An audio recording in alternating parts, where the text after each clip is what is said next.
আজকের একটা অন্যরকম মাছ নিয়ে এসেছি। এটা হচ্ছে খলসে মাছ বলে। এই খলসে মাছটা আগে খুব পাওয়া যেত, এখন কিন্তু খুব একটা পাওয়া যায় না। আমি বাজারে দেখে কিনে নিয়ে এসেছি। এই মাছটা আমি কেটে নেব, নিয়ে বেগুন দিয়ে ঝোল করবো। এটা বেগুন দিয়ে ঝোল খুব ভালো, দেখুন দেখতে খুব সুন্দর, খেতেও খুব ভালো মাছটা। কিন্তু এখন আর পাওয়াই যায় না, খুব কম পাওয়া যায়। তা আমি দেখেই কিনে নিয়ে এসেছি বাজার থেকে। এটা আমি মাছটা এখন কেটে নেবো, নিয়ে বেগুন দিয়ে ঝোল করব। কিভাবে রান্না করি দেখাবো, আগে মাছটা আমি কেটে নিই। খলসে মাছ কাটা হয়ে গেছে। সেই খলসে মাছটা এখন আমি বেগুন দিয়ে ঝোল করব। তার জন্য নিয়েছি বেগুন, কেটে নিয়েছি একটা লম্বা লম্বা করে, লম্বা বেগুন, এটা সরু বেগুন। আর নিয়েছি ধনে পাতা, আর লাগবে হচ্ছে জিরে গুঁড়ো, নুন, হলুদ, লঙ্কা গুঁড়ো, ধনে গুঁড়ো, আর ফোড়নে দেবো রাঁধুনি, শুকনো লঙ্কা, তেজপাতা। এখন আমি গ্যাসটা জ্বেলে নিয়েছি, এর মধ্যে তেল দিয়ে আমি মাছটা ভেজে নেবো ভালো করে।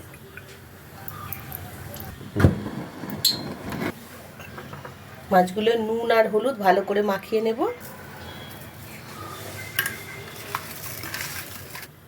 মাছগুলো আমি নুন হলুদ মাখিয়ে নিয়েছি, তেলটা গরম হয়ে গেছে। এই মাছগুলো এখন আর পাওয়াই যায় না, প্রায় লোপ পেয়ে যাচ্ছে।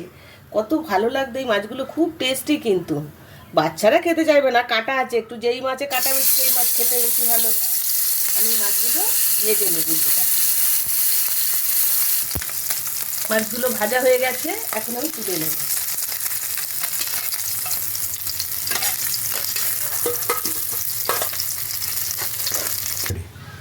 মাছগুলো ভেজে তুলে নিয়েছি সব। এখন এই কড়াইয়ের মধ্যে আমি দিয়ে দেবো বেগুনগুলো।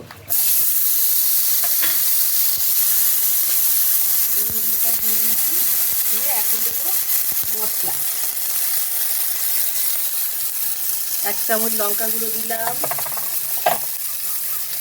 1 চামচ হলুদ গুঁড়ো দিলাম, নুন দিলাম 1/2 চামচের মতো,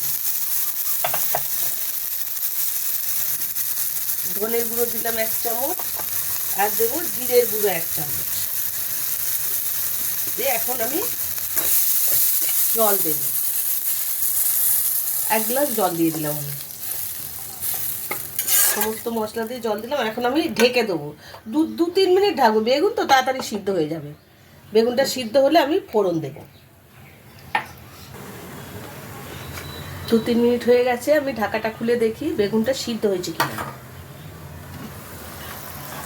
বেগুন তো ভাব লাগলেই সিদ্ধ হয়ে যায়। হ্যাঁ, বেগুন সিদ্ধ হয়ে গেছে। এখন আমি মাছগুলো এর মধ্যে দিয়ে দেবো।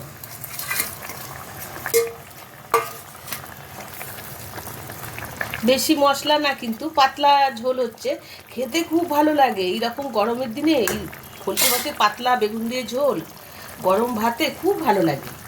আমি এটা নামিয়ে নেব মাছের ঝোলটা,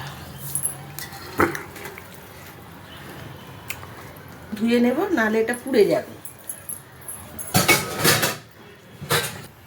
কড়াইটা গরম হয়ে গেছে, এখন এই ফোড়ন দেব।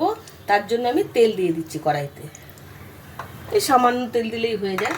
এখন দেবো একটা গোটা লঙ্কা, দেবো একটা তেজপাতা, আর দেবো এটা কালো জিরে দেবো ফোড়নে।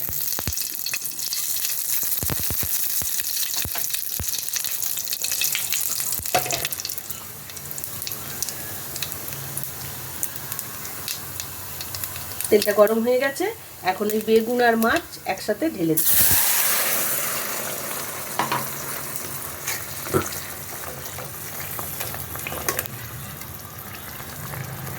এখন এই ধনে পাতা কুচিয়ে রেখেছি, এই ধনে পাতাটা দিয়ে দেবো।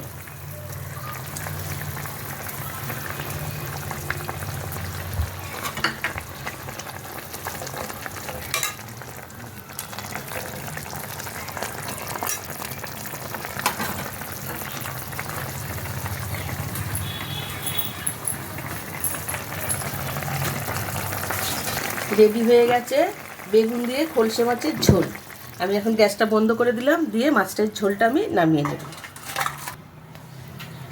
তৈরি হয়ে গেল আমাদের বেগুন দিয়ে খলসে মাছের ঝোল। খলসে মাছ যদি পাওয়া যায়, এইভাবে বেগুন দিয়ে ঝোল করে দেখবেন, খুব ভালো লাগবে খেতে। গরম ভাতে প্রথম পাতে দারুণ লাগবে।